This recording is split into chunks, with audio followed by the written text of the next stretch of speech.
Welcome to the Movie Spoiler Club, the channel where you can watch movie, television, and streaming series within minutes. Today we're going to spoil the movie Anaconda, 1997. This movie story plot is about filmmaker Terry Flores, Jennifer Lopez, is traveling deep in the Amazon jungle looking for a forgotten tribe. Terry and her crew, which includes an anthropologist, Eric Stoltz, and a cameraman, Ice Cube, come across Paul, John Voight, who is stranded on the riverbank. He offers to help them find the tribe, but his secretive behavior puts everyone on edge. They realize too late that he's using them to find a legendary anaconda that's worth a fortune if they can catch it.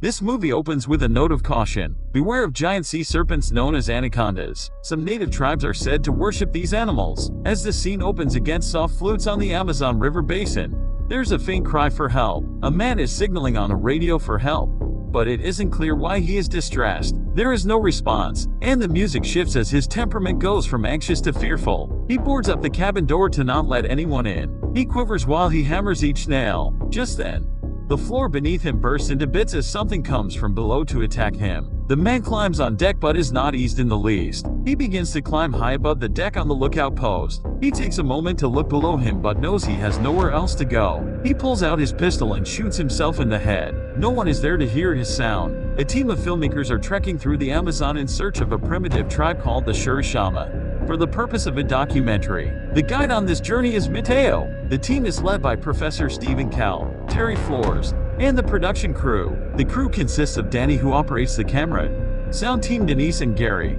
and finally Warren. As the team sets off, they quickly run into trouble. There's a boat in the distance that is caught in some trees. The man stranded on the boat is in need of help, and so the crew invites him aboard. The energy on the boat shifts almost immediately. Later that night, the crew lets off a little steam. Across the riverbank, a black panther is crouched in the grass. The camera tilts, signaling danger is afoot. The anaconda jolts out of the water with precision and speed, attacking the panther before he can react. Day 2 on the boat, and personalities are beginning to clash, mainly between Danny the cameraman and Warren. Paul has agreed to lead the crew toward the Shurishama in return for saving his life. He seems to be quite familiar with the territory, but his knowledge is questioned by Professor Cal. Paul plays it calm and defenselessly adds that if they don't want his help, they may drop him off at the next port. His dismissive attitude saves the conflict, and the crew presses on. As the day winds down, the audio team decide they want to venture off into the jungle to capture some natural wild sound, or make some of their own. They wander deep enough into the forest and begin kissing each other.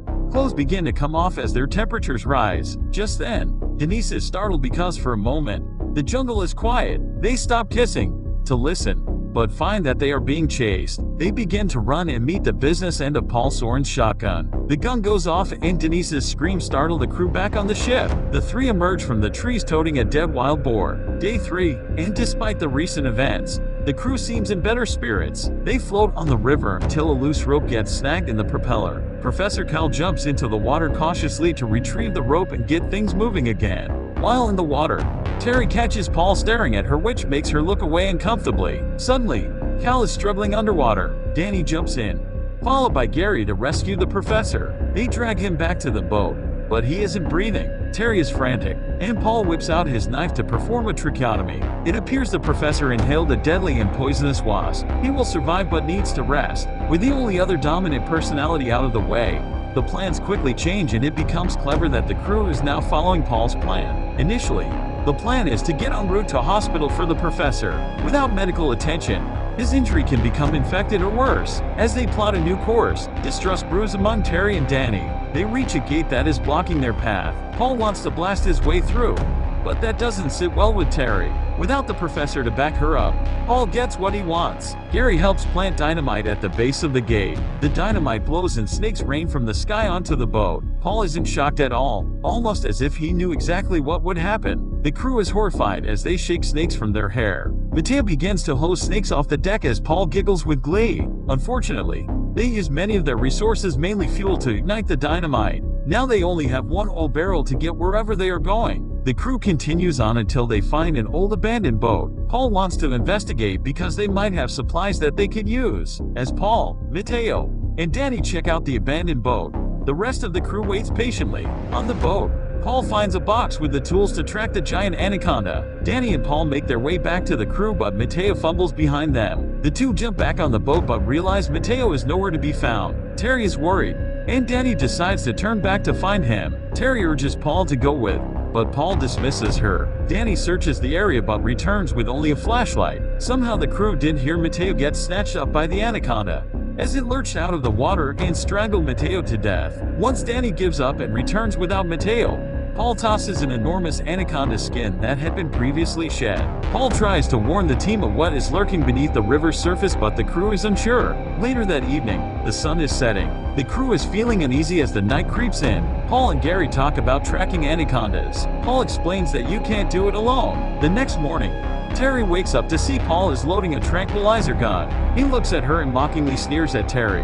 Mateo still hasn't shown up. Today the tone has shifted. Gary is suddenly on board to track the anaconda. He is now Paul's right-hand man, and the priority is no longer the documentary or getting Professor Cal to a hospital. Now the only thing that matters is hunting the anaconda. The crew is now strong-armed by Gary and Paul Soren. They are going fishing for anacondas. Will they need a bigger boat? No, that's a different movie. The two manage to hook the snake. The anaconda springs out of the water, writhing to get free. Gary is commanded to keep the floodlights on the snake's eyes. Gary tries desperately, but the snake is nearly impossible to keep up with. The snake flops on board the ship. Terry seeks the shelter of the cabin, but the snake breaks through the glass. Denise falls off the boat because the anaconda is thrashing around the deck. Gary jumps in after her. He gets Denise back on the boat safely, but not before the anaconda spots him. The snake wraps itself around Gary until he is paralyzed and lifeless. Terry grabs the shotgun to shoot at it, but Paul pushes her out of the way as the snake pulls Gary under. Denise cries out in horror. When the commotion dies down for the night,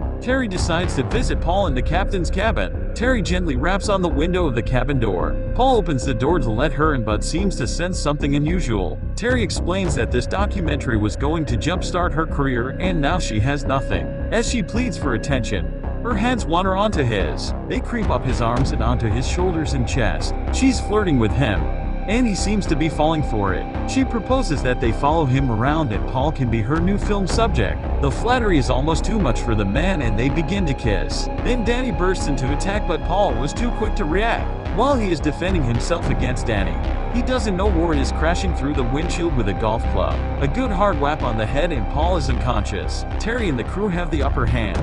But for how long?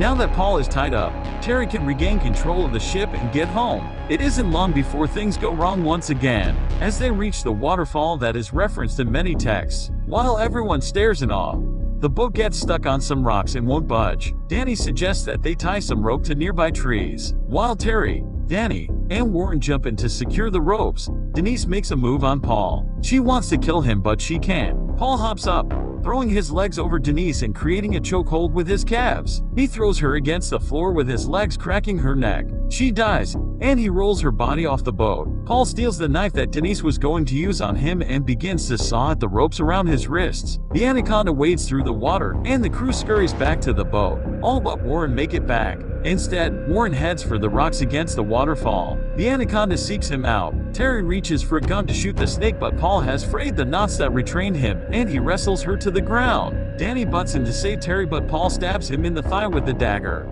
Warren is stuck behind the waterfall. The anaconda peeks in to find him, which causes Warren to leap out into the fall. The giant snake takes a jab at him, catching him in midair. After attacking Warren, the snake makes its way for Danny.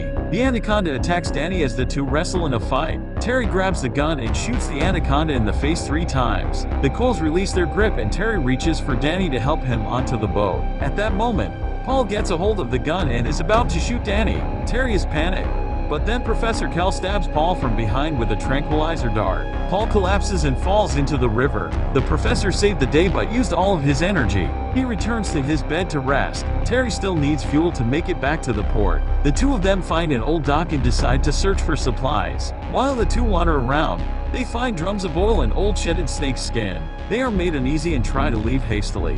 But as they try to turn around, Paul hits them with the butt of his shotgun. Now Terry and Danny are all tied up in this abandoned warehouse. Paul wakes them up by dumping a bucket of fresh monkey's blood on them. Paul is using them for bait to track the prized anaconda. He climbs up a rotted ladder with surprising ease and disappears. It isn't long before a giant anaconda veers its black diamond head. Paul swings down on a rope that triggers a net to capture the snake with its prey. Suddenly the net breaks and the anaconda has targeted Paul. Paul runs, but the snake grabs him and bites him on his shoulder. Paul manages to escape for a moment, and then the snake tangles him up once again, this time breaking the bones in his body and then swallowing him whole. Terry makes a run for it, but the snake notices. Danny tries to create a distraction but fails. Terry stumbles upon a den of baby anacondas. At the same time, the snake bursts through the wall. The anaconda regurgitates Paul to feed it to her babies. Paul's almost lifeless face winks at Terry before falling to the floor. Terry climbs up the smokestack. Danny gives Terry a head start by taking an axe to the tail of the snake. Danny is going to use the fuel to blow the snake up. He lights a match. Terry makes it to the top but can't break the grate open. She is stuck.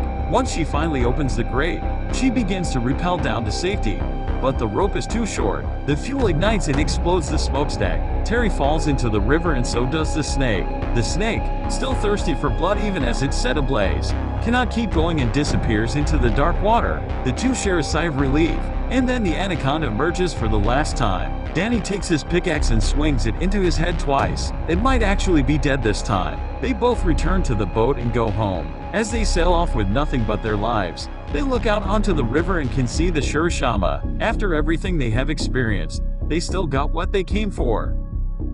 Movie trivia. Do you know that the Amazonian film shoot was occasionally disrupted by the fact that several cast members were deathly afraid of snakes? This movie gets the movie rating of 4.8 from IMDb, Tomatometer rating of 38 and audience score of 24 from Rotten Tomatoes. Thank you for watching and be sure to hit like, subscribe, share your thoughts in the comments section, and hit the notification bell for the new movie spoiler video every week.